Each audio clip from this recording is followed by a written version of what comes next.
Today's episode of my music series is going to be Korn versus Disturbed. Let me say it again with some emotion. Korn, yeah, baby, yeah.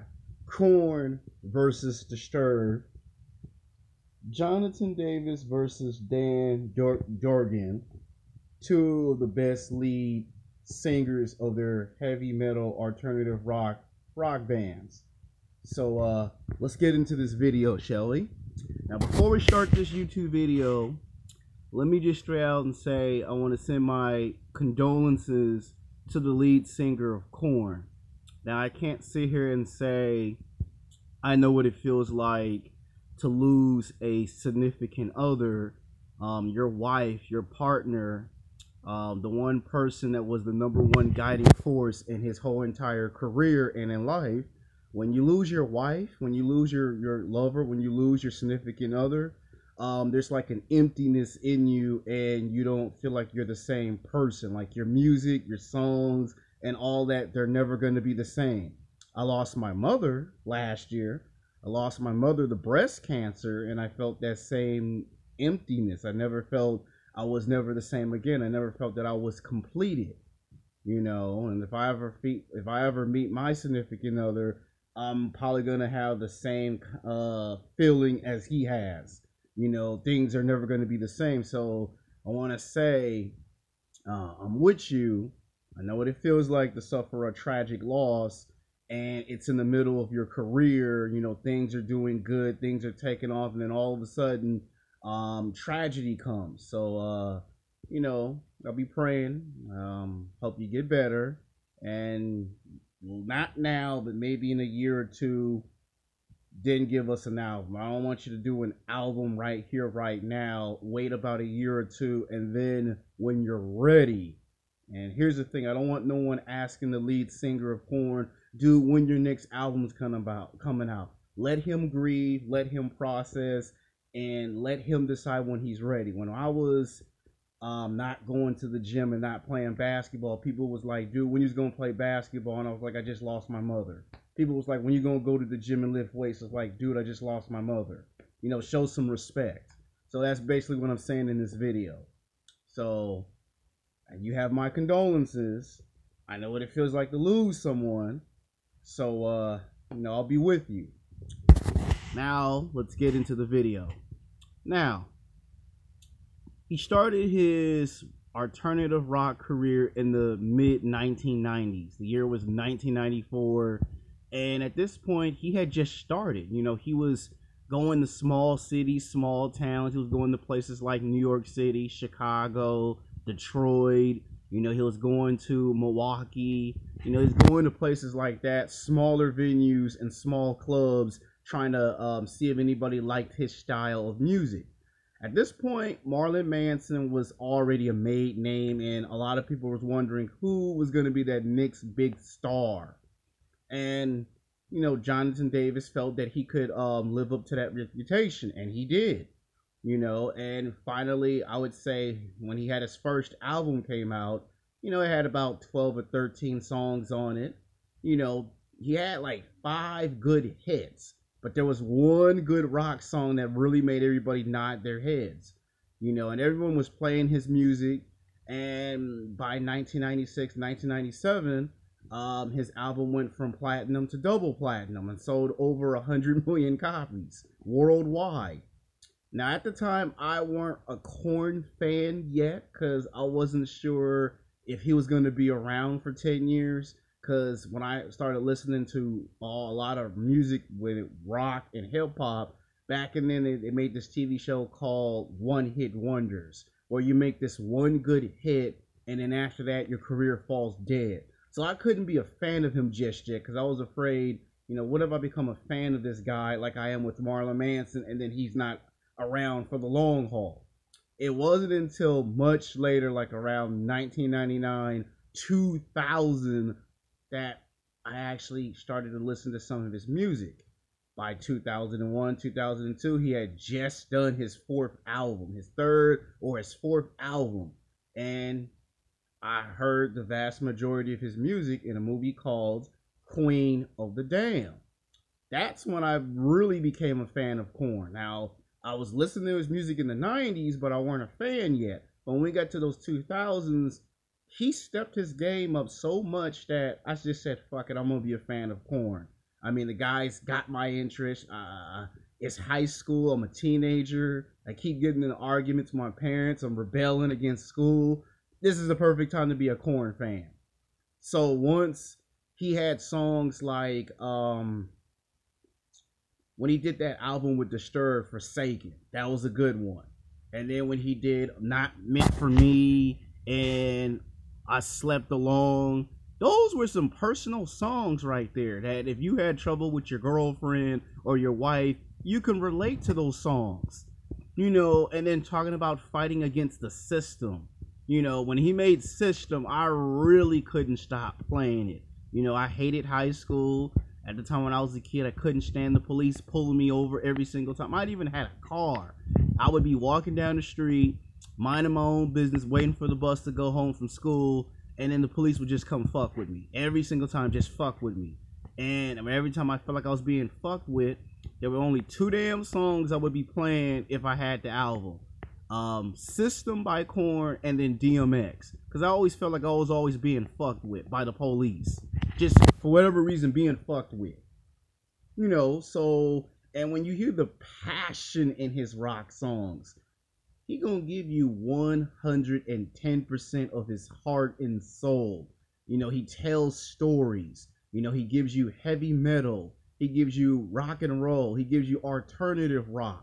You know, he plays 4 different genres of music in one album, and they're all good songs. They're all smash hits. I don't think you could find, out of all 7 of his albums, I'm pretty sure there'll be album number 8.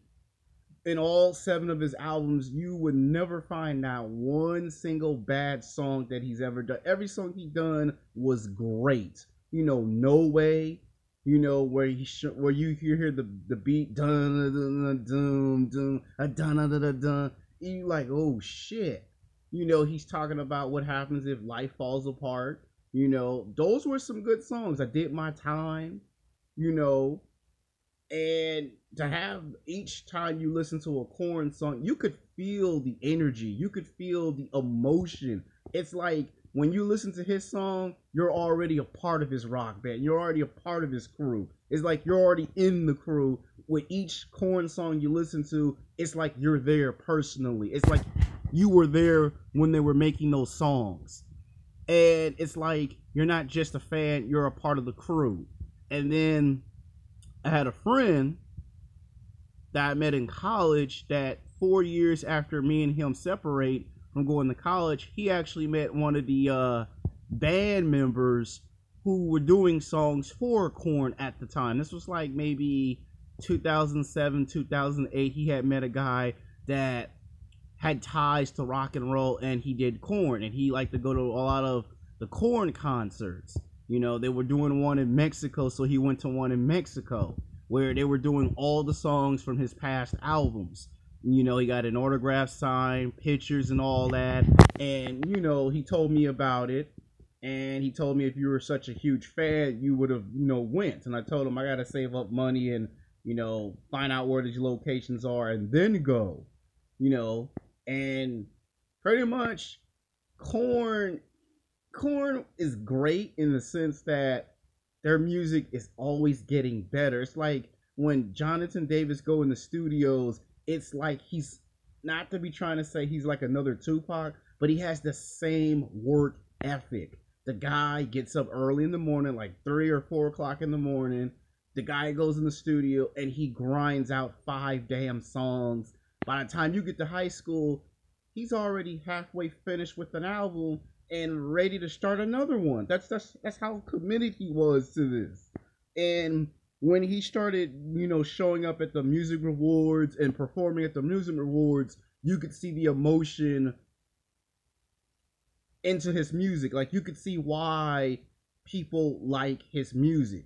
Now, I do know that somewhere down the road, it was some controversial about him talking about, you know, Barack Obama, the president, and how he don't think it's right for people to, you know, spy on people's, privacy, which he stuck up for and made a song, and then come to find out he made a song about it. And of course, he's pretty up there in music. If I had to say, he's just right there with Marlon Manson. Like, he's there. He's on the same level. And every single year, he has brought his A game. The guy stays working. The guy stays grinding. He's always trying to improve. And sometimes he would even go against his own band to make himself better.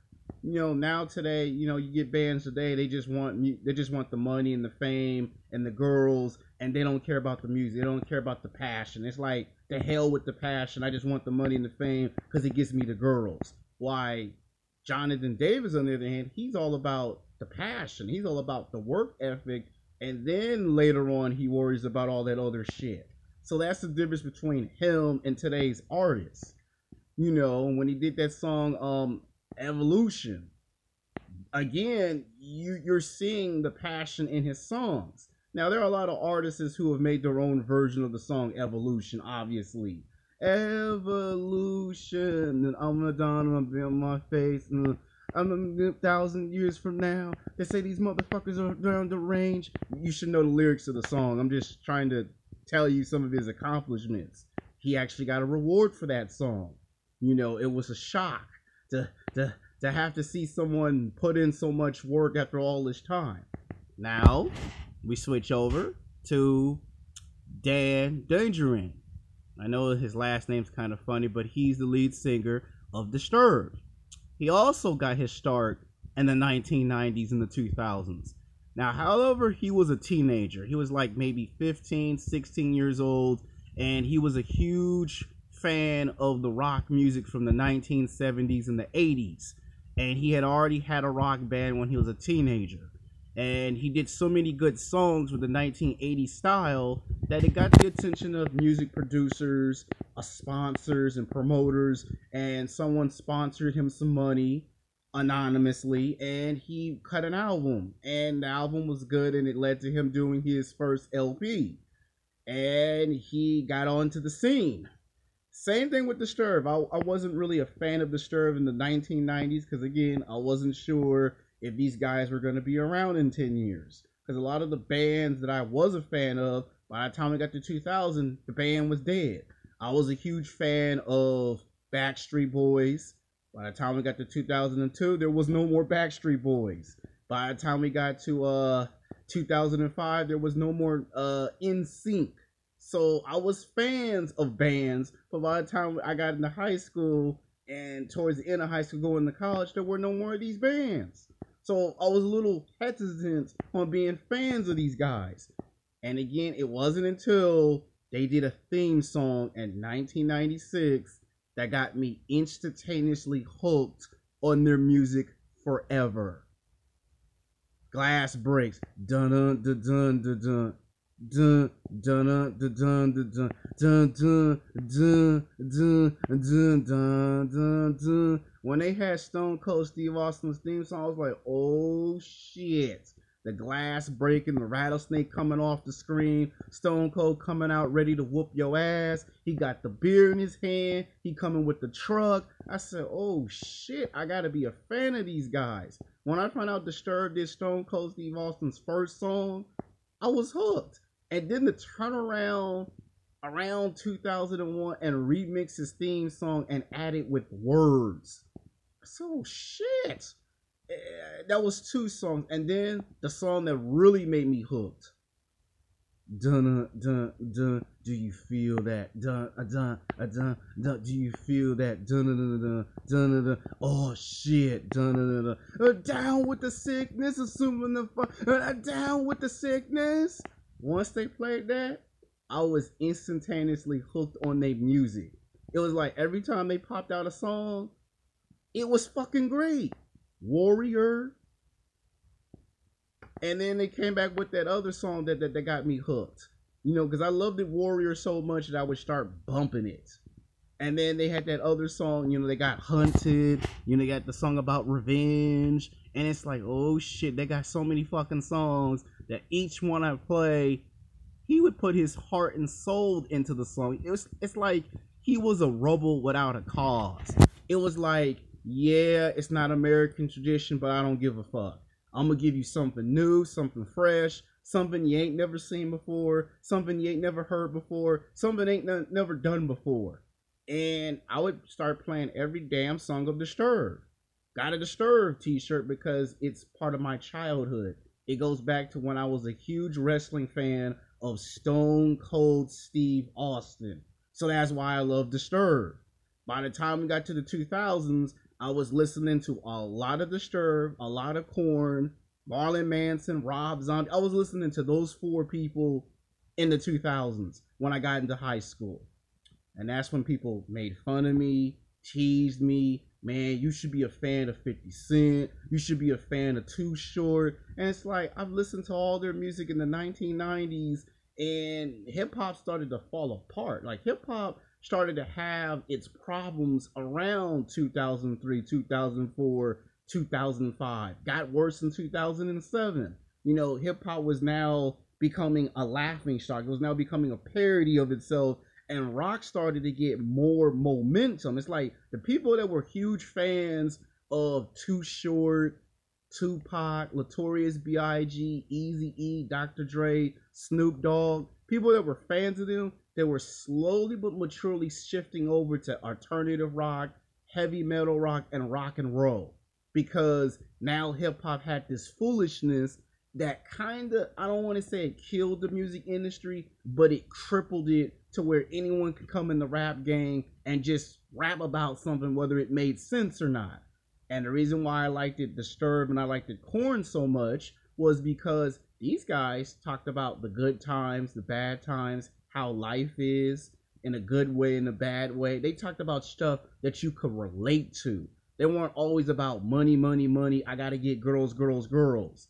And whether I knew it or not, I was listening to their music more and more and more because I could relate to them. Whereas when I heard the name 2 Chainz, it's like, I can't relate to nobody named 2 Chainz. Future, I can't relate to no Future. I mean, these guys got funny names I ain't never heard of before.